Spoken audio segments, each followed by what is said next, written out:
Support for Anderson Cooper 360 comes from our friends at Rocket Mortgage by Quicken Loans.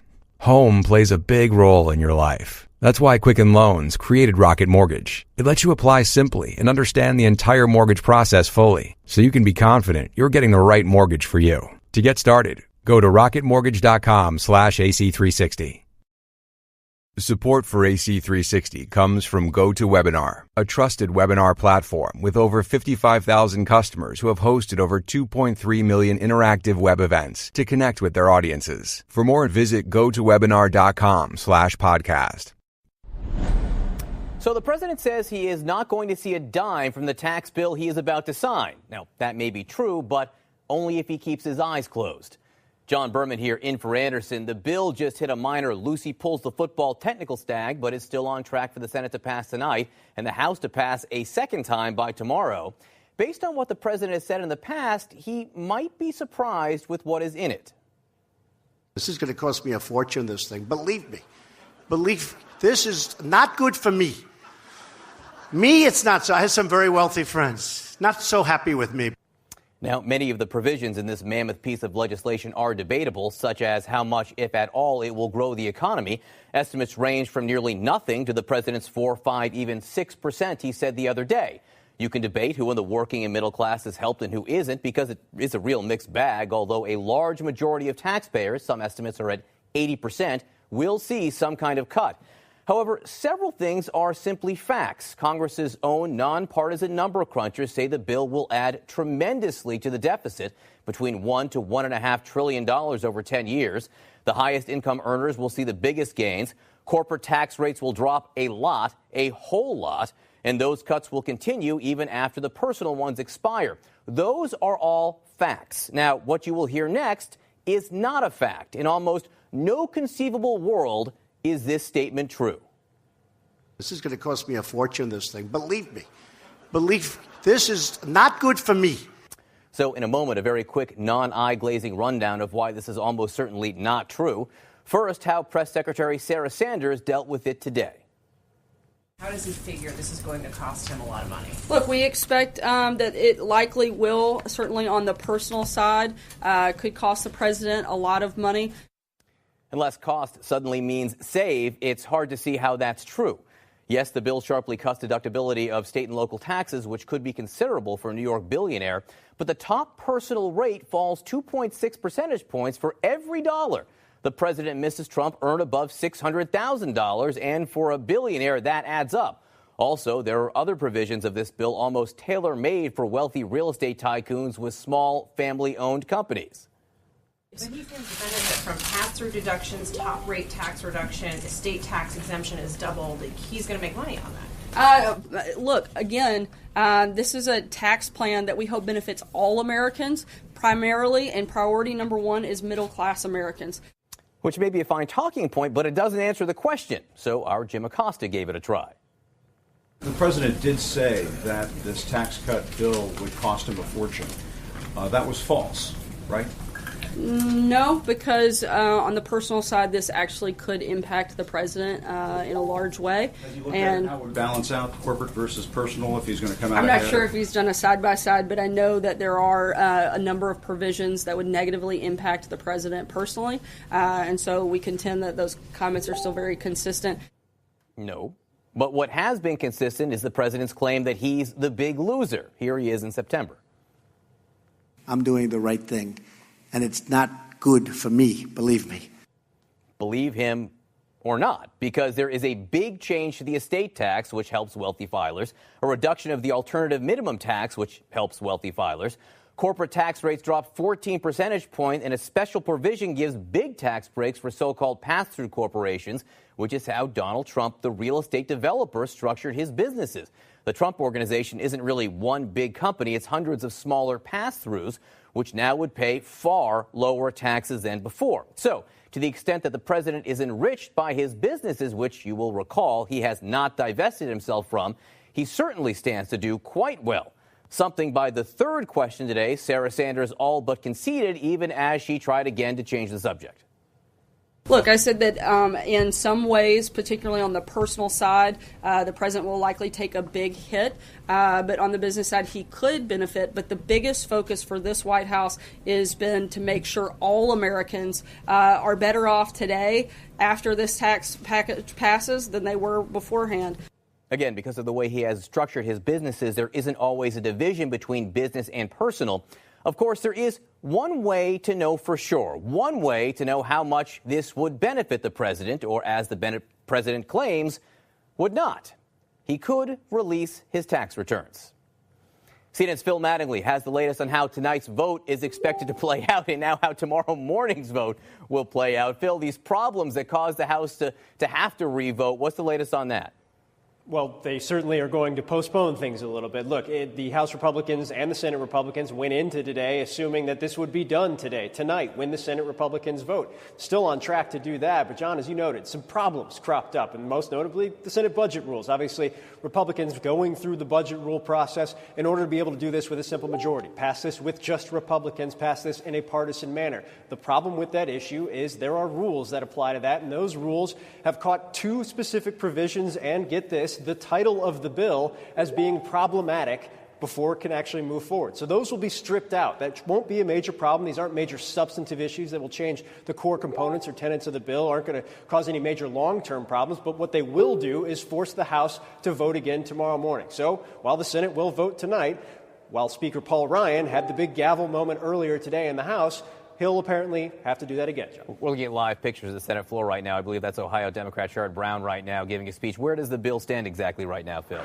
Well, they're in the middle of the debate. And again, this was a debate that was supposed to lead to the final vote to clear this for the president's desk.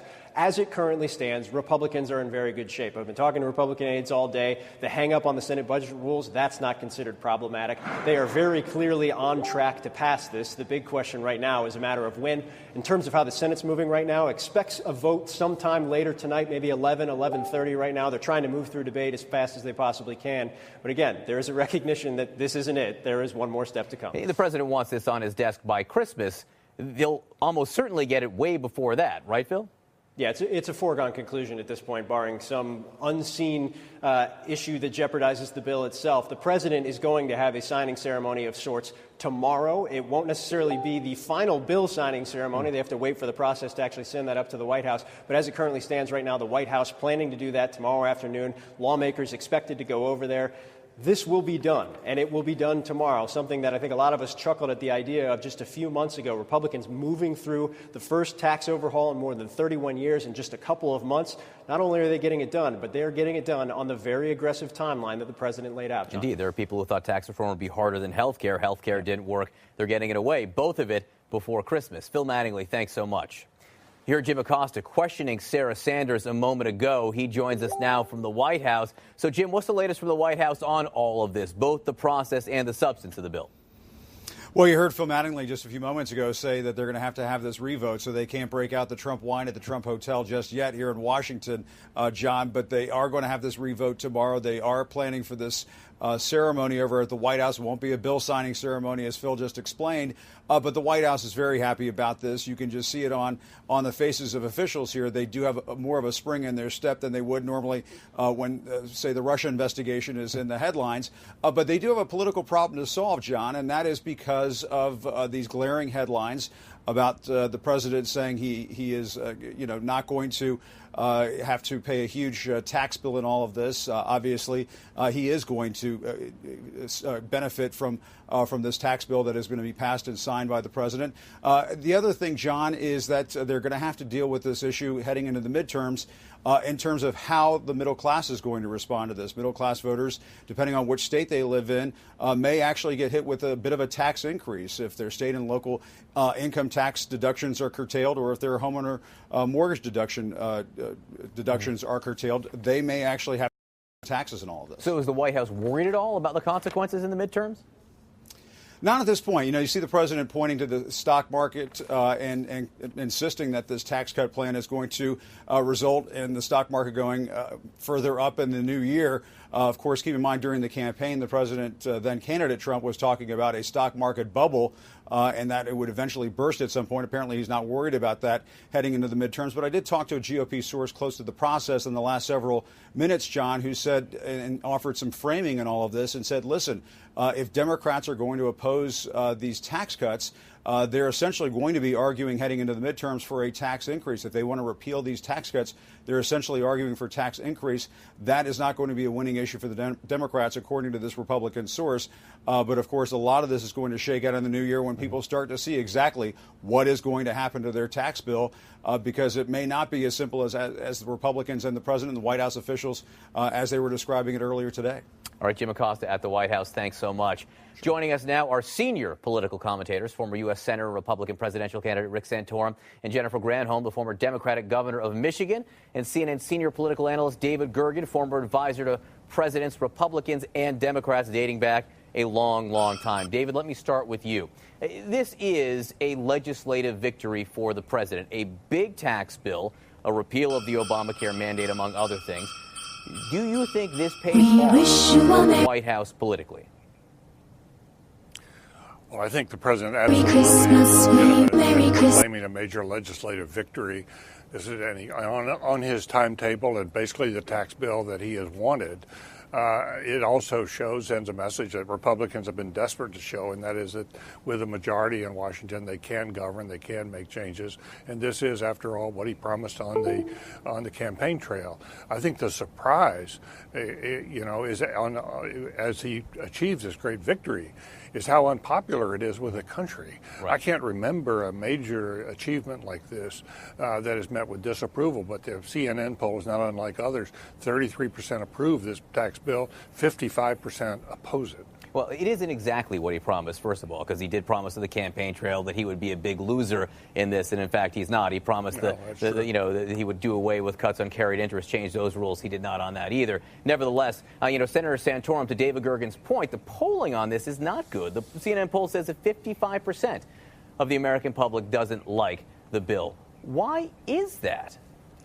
Well, I'd say several reasons. Number one, I think the Republicans have done a woeful job of describing what this bill does, and the opponents have been very effective in carrying the message. And you've heard me say this many, many times. The president is not on message. He's really even with this discussion of whether he's going to benefit or not.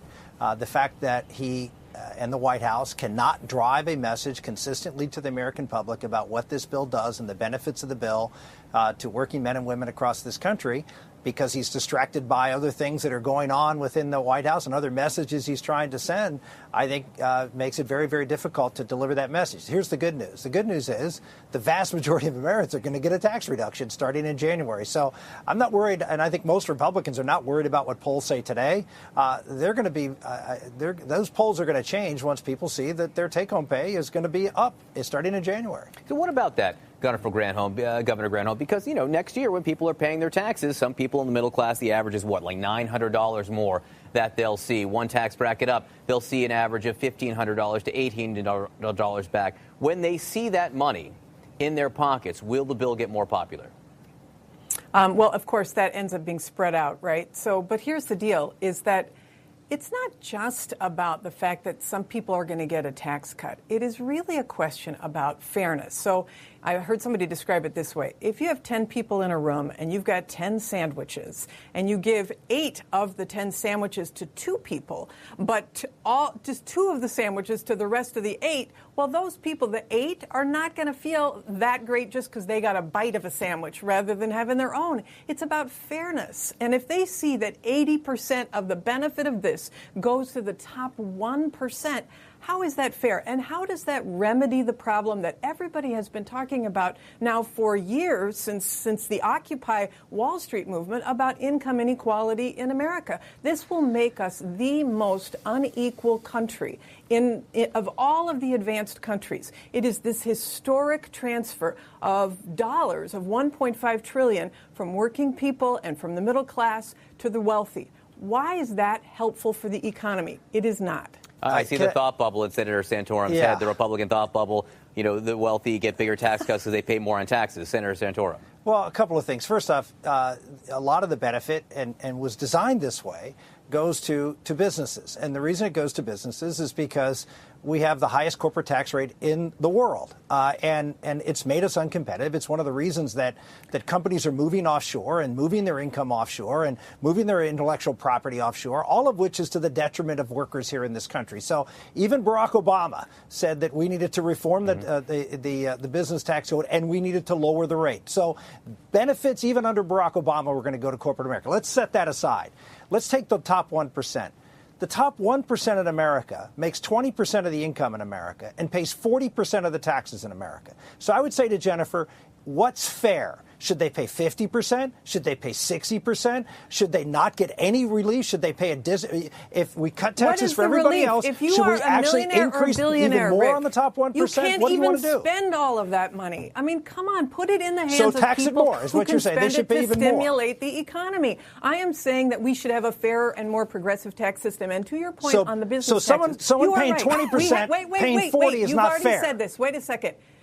No, I am saying that we need to have a progressive system like every other country in the world does who cares for their people. Because right now what you're going to see is that this $1.5 trillion tax cut that goes to the wealthy is going to be paid for by reforming entitlements, which means that my mother's Medicare, my mother's Social Security is going to be used to pay for a tax cut for Bill Gates. That's not fair. But let me just quickly go back. Wait.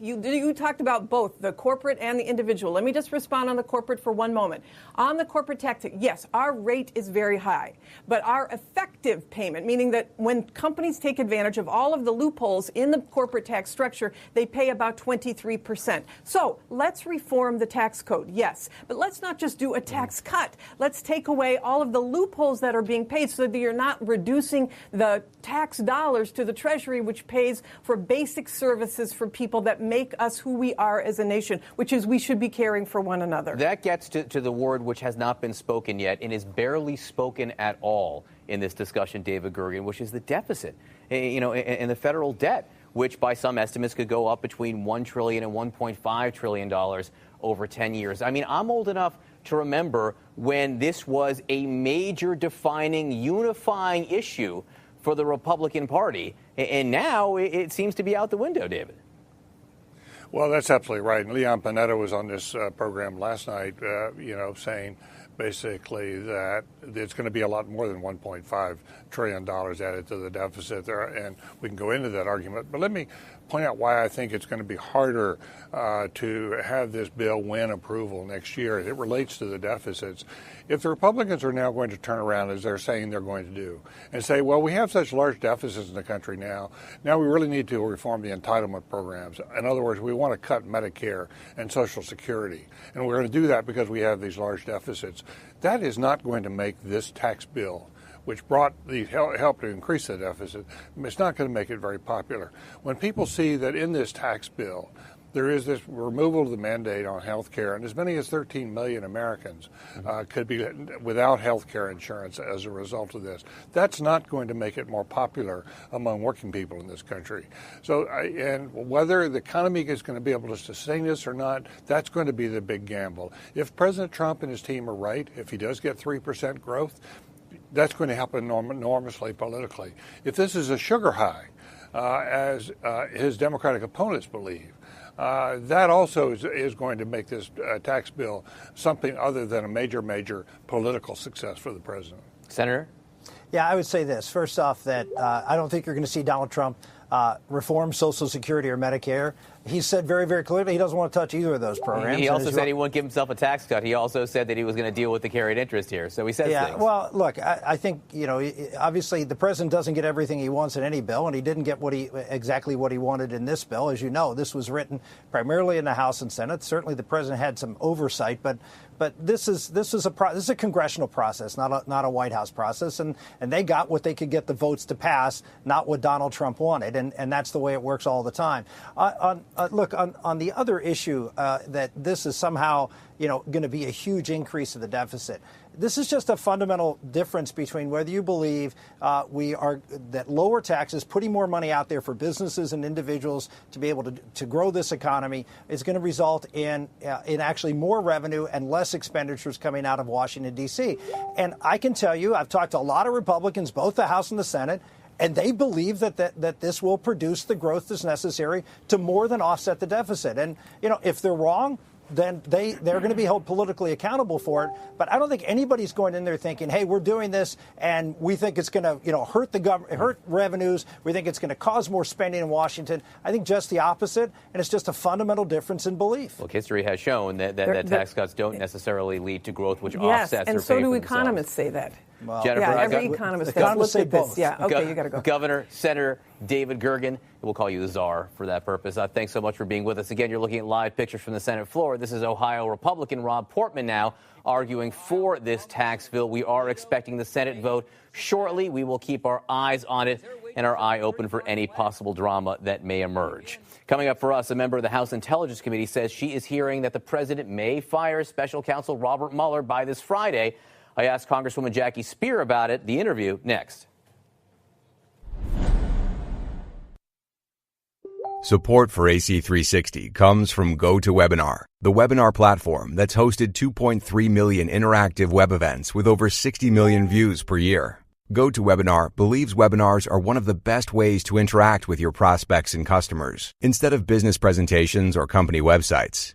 Turn your next presentation into a conversation with GoToWebinar. For more information, visit gotowebinar.com/podcast. All right, we are watching the United States Senate right now. Ohio Senator Rob Portman arguing for passage of the big tax bill. The Senate will vote shortly. We are watching this tonight, and we'll keep you abreast as news develops. In the meantime, breaking news tonight, Donald Trump Jr. stoking a conspiracy vibe over the Russia probe in remarks to a student group in West Palm Beach, Florida. Listen to part of what he said. Imagine what would happen if we roll back the clock to 2008 and a conservative director of the FBI and high-up people in the FBI that were leading all these investigations wrote an email about in an insurance policy, the dossier, do you think the media would come? There'd be revolution in the streets. So I'm glad that this is coming out now because it is good because real people have to see this. My father talked about a rigged system throughout the campaign, and people are, oh, what are you talking about? But it is, and you're seeing it.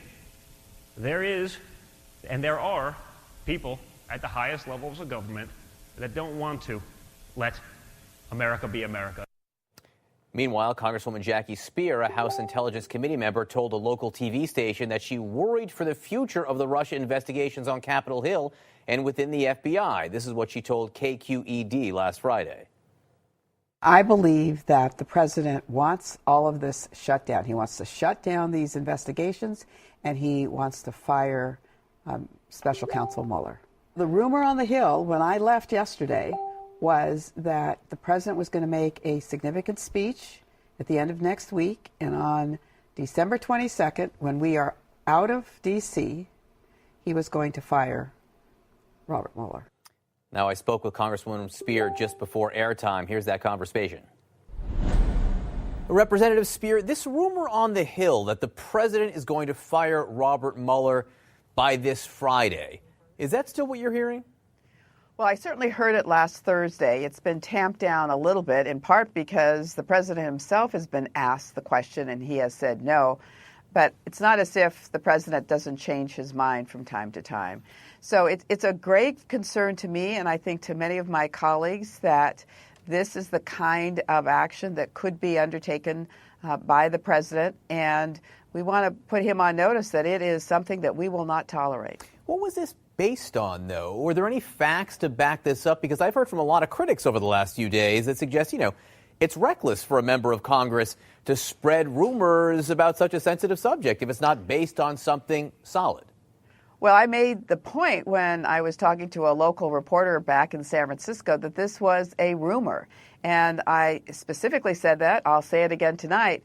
But rumors have a way of becoming facts in Washington, D.C. So if this has any kind of a prophylactic effect of making sure that this idea, if it was hatched, is not pursued, then I feel that it was worth making it known to the public. It was one of these things, though, over the last 5 days since this came out, it's been Democrats saying that the president was going to fire Robert Mueller, not the president, not his team, not the White House, and Republicans saying, no, he's not going to, we don't want him to, but it's been something that was largely fueled by your talk of this rumor. Well, that's correct. But again, all you have to do is look at what has happened in the last 2 weeks.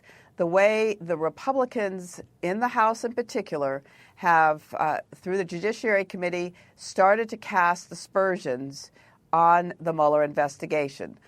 Looking at these emails and texts that were released, talking about the emails that they now argue have been obtained illegally by the Mueller investigation of the transition team.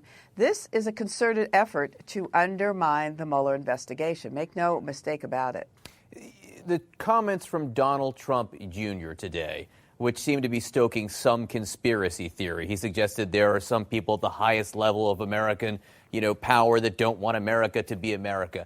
Do you think comments like this are trying to undermine the investigation? Well, I can't speak to what Donald Jr. said in his speech tonight and what he's really referring to.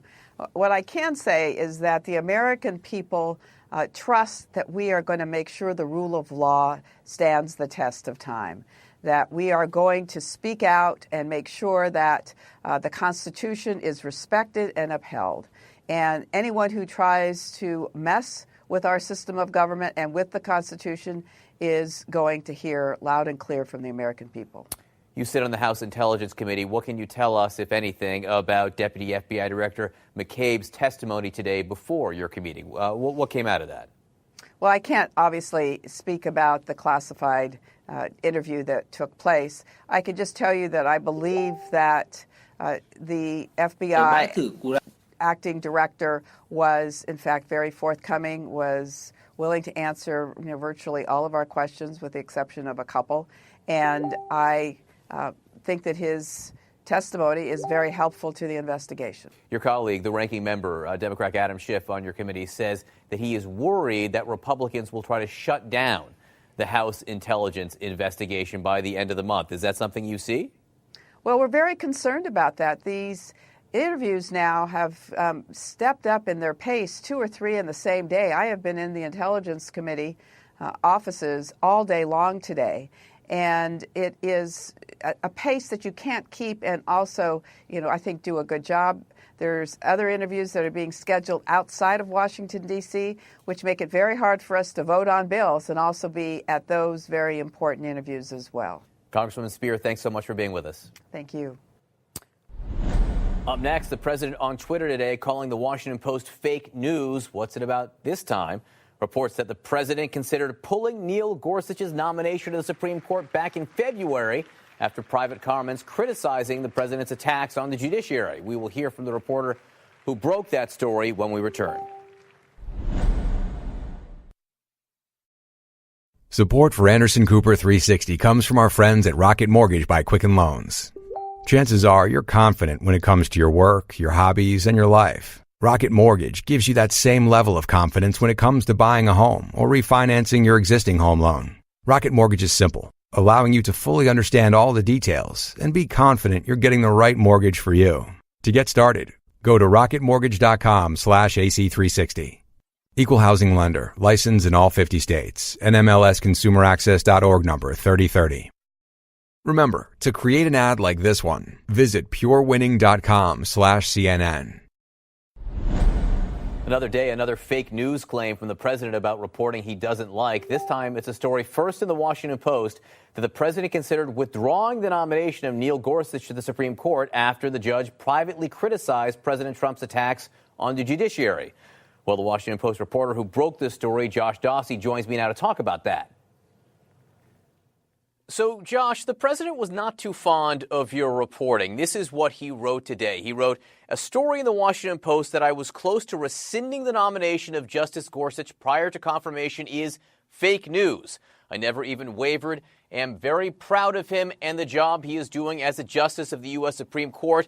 The unnamed sources don't exist, ! How do you respond? We stand by our reporting wholeheartedly. We worked on this for quite some time. We gave the White House plenty of time. We fact-checked the anecdotes. We did on-the-record interviews with officials, as you saw in the story. And we were pretty rigorous in piecing together these scenes of how he reacted to Judge Gorsuch criticizing him.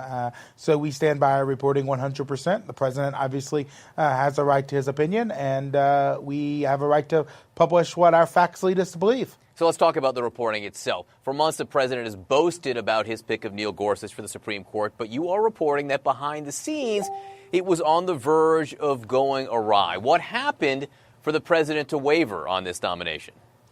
Right. So in meetings with senators on Capitol Hill as part of the confirmation process, Neil Gorsuch criticized the president, or at least the president's comments on the judiciary.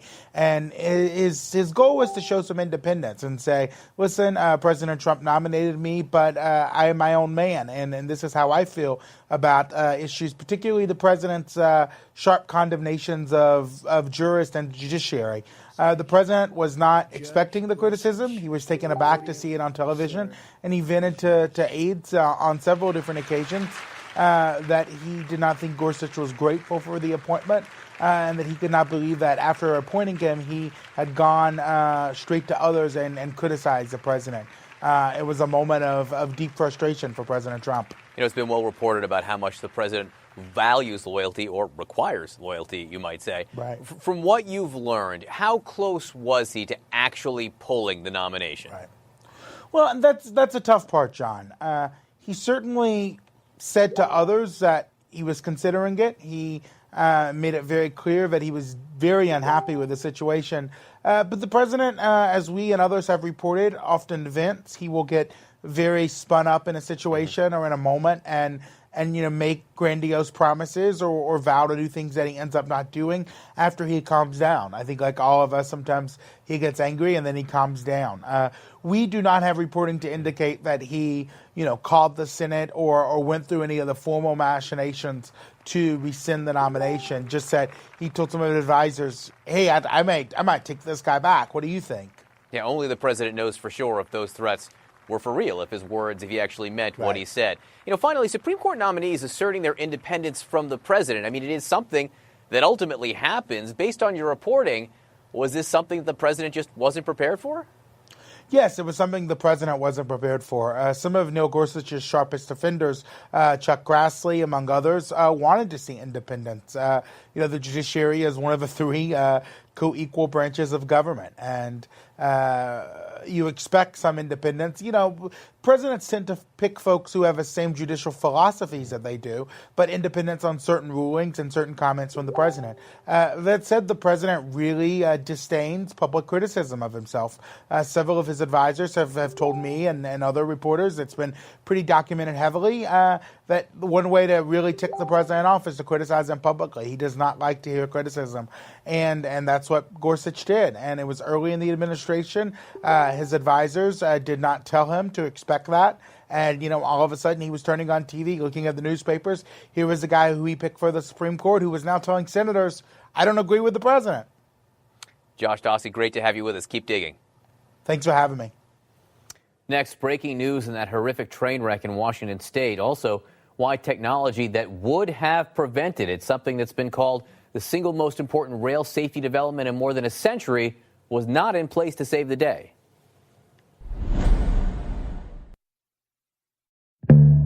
I'm Lawrence Scott with NBA Sound System, and our latest episode here during the holidays is chock full of Southwest flavor as we hear from Mavericks rookie Dennis Smith Jr., plus dive deeper into a Q&A with longtime Slam Magazine staffer Svi Chwerski. Plus, Pelicans broadcaster Joel Myers joins us from New Orleans. Subscribe to NBA Sound System on Apple Podcasts, and to stream the show, visit our homepage at nba.com/soundsystem. A day after the Amtrak derailment in Washington state that killed 3 people and hurt more than 100, we have learned the train was speeding around a curve, 80 miles per hour in a 30-mile-per-hour zone. We're also learning new details, including where the conductor was when the train derailed, creating a horrific scene with part of the train dangling off an overpass. Kyung La joins us now. Kyung. Well, John, we're learning many new details, and that lead conductor, he wasn't in the cab. He wasn't at the controls. That's according to a news conference that the NTSB held. One other part of the investigation that the NTSB is focusing on is trying to retrieve every piece of evidence. What you're looking at there is what is left of a passenger car. That just gives you an idea of the horrific force of a train derailment. The NTSB says that they are no closer yet to understanding exactly why, but getting more details about the moments before the crash. The NTSB says at the moment Amtrak 501 derailed, the train's lead conductor was in the passenger section, not in the cab. Instead, the engineer and a conductor in training were in the cab. The engineer still allowed to operate the train. Under Amtrak policy, he couldn't operate the train unless he was qualified and familiar with this territory. So the answer would be yes. Within the previous 2 weeks, he had been qualified to operate on the territory. But the NTSB says the crew did not hit the emergency brake before the derailment. It was automatically activated. More information, but still no answer why. On its very first run on a new passenger route, the train sped at 80 miles per hour. Much faster than the posted 30-mile-per-hour speed limit for the curved section of track. Investigators already recovered both of the train's black boxes. And they also know this. Life-saving technology called positive train control was not activated on this brand new passenger rail line. PTC forces speeding trains to automatically slow down. The locomotive was in the process of getting PTC, a system of PTC installed, but it was not yet functional. Positive train control won't be the only safety question. I'm an advocate for safety. I'm not so concerned about the cost. If you can't afford to do it the best way through our community, I'd rather not have it there. Lakewood Mayor Don Anderson and his city council fought to stop the train line, citing safety concerns. $180 million in federal stimulus money spurred Washington state to move the passenger line from the sparsely inhabited coastline directly through towns like Lakewood and over Interstate 5. Anderson warned just 2 weeks ago that disaster could be coming. Come back when there is that accident to try to justify not putting in those safety enhancements. Maybe you didn't predict this exact thing, but to have seen it coming. You know, there's a certain degree of guilt associated with it. Maybe we gave up too soon. You feel guilty? Not intellectually, but emotionally. We don't like to lose, and maybe if we'd won, things would have been different. Senator from Pennsylvania. Kyung, I understand the train was outfitted with cameras both inside and out. Have investigators seen that video? They haven't been able to look at it fully. The NTSB, though, highly interested in what was happening inside that cab. If there were 2 people inside that cab, the engineer and this conductor trainee, what were they doing in those moments before the derailment? Was the engineer distracted? Why didn't they hit the emergency brake? Did he see the curve coming in the train track? So a lot of questions that the NTSB has. They're hoping the cameras might shed some light on it. A lot of work to do. All right, Kyung La in Washington, thanks so much. Coming up, the recent arrest of Sarah Palin's oldest son for allegedly beating up his father, the latest sad twist for that family. We'll take a look next. Hey, it's Howard Beck, and I've got the Lakers' Jordan Clarkson on Bleacher Report's The Full 48. Byron Scott was a coach at the time, and I even asked him a few times, let me go down and play in the D-League. I'm tired of sitting on the bench, man. I want to go play. But I enjoyed my time in the D-League. Definitely helped me transition faster when I got to play in the league, and it really helped me. So check out The Full 48 now on the Bleacher Report app or subscribe at Apple Podcasts. New trouble for the Palin family. Sarah Palin's oldest son, 28-year-old Track, was arrested on charges including assault for allegedly beating up his father. This is the latest chapter in a book that has been both dramatic and tragic. Randy Kay reports. They billed themselves as the all-American family, Sarah and Todd Palin, and their 5 children, Track, Bristol, Willow, Piper, and Trig. But what we saw during the 2008 campaign and what we know now are worlds apart. Did you know that she was sexually active? No, and that is why it was shocking.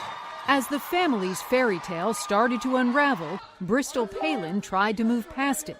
I just want to go out there and just promote abstinence. But then came her on-again, off-again engagement to her son Tripp's father, Levi Johnston.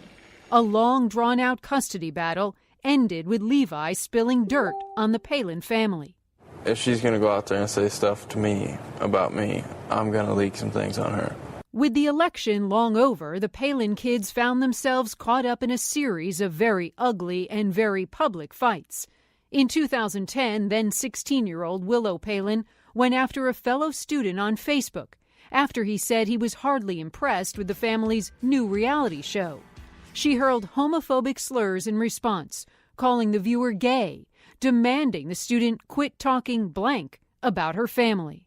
In 2014, the whole Palin family made headlines after a bloody brawl at a party. Police in Anchorage, Alaska had to break up the fight. A hysterical Bristol Palin tried to explain the insanity of it all. My little sister come up to me and said some old lady just pushed me. She just hit me. Okay. Oh, no one's going to touch my sister. Bristol also said the owner of the house where the party was taking place went after her. I walk back up. Did you push my sister? And some guy gets in my face, pushes me down on the grass, drives me across the grass. You this, you. I get back up. He pushes me down on the grass again and pulls me by my feet. They took my $300 sunglasses. They took my shoes. And I'm just left here. No charges were filed. And just when you thought it was over, more drama. In 2015, Bristol Palin, who reportedly made hundreds of thousands of dollars as a spokeswoman for a group that promotes abstinence, announced she was pregnant again. The cool thing about putting your faith in God is he certainly is a God of second chances and third and fourth and fifth chances. I screw up all the time. Last year, after Bristol gave birth to her second child, the baby girl's father, Bristol's ex-fiancee Dakota Meyer, sued for custody. A judge later awarded joint custody to the couple. Also in 2016, trouble for Sarah Palin's oldest son, Track. He stole the headlines this time after being arrested for striking his girlfriend with his fist. He took a plea deal, and many of the charges were dropped. Randy Kate with me now. Randy, didn't Sarah Palin try to explain last year why her son acted that way toward his girlfriend? Absolutely, John. After Track Palin was arrested for hitting his girlfriend, his mom did come to his defense. Sarah Palin said that her son was suffering from PTSD after serving overseas in Iraq. She actually called his arrest the elephant in the room and said her son and the other war veterans come back a bit different. That's her word, and they come back hardened, she said. Track Palin spent a year in Iraq after enlisting actually on September 11th. But despite all the pushback and all of these explanations, the drama, John, continues, and the hits just keep coming. In this latest attack on his father, there hasn't been any public explanation from Sarah Palin or any of the Palins, in fact, about Track's behavior. All we know is what his father, Todd Palin, told police, that Track Palin had been drinking and was on some sort of medication, John. All right, Randy Kay, thanks so much. Coming up, the ranking Democrat on the House Intelligence Committee is warning that Republicans are trying to shut down the committee's Russia investigation. I will speak with Congressman Adam Schiff about that coming up. Hey, before you go, we wanted to let you know that we just launched the ability for anyone to advertise on CNN podcasts. You're just a few clicks away from reaching millions of people in a way that you never have before. Advertise for a business, event, or kick off an awareness campaign for your brand. Start today at purewinning.com/CNN. Integrating podcasts into your marketing mix has never been easier. We'll even tell you how to save 15% on your CNN campaigns for the rest of 2017. Go to purewinning.com/CNN to get started.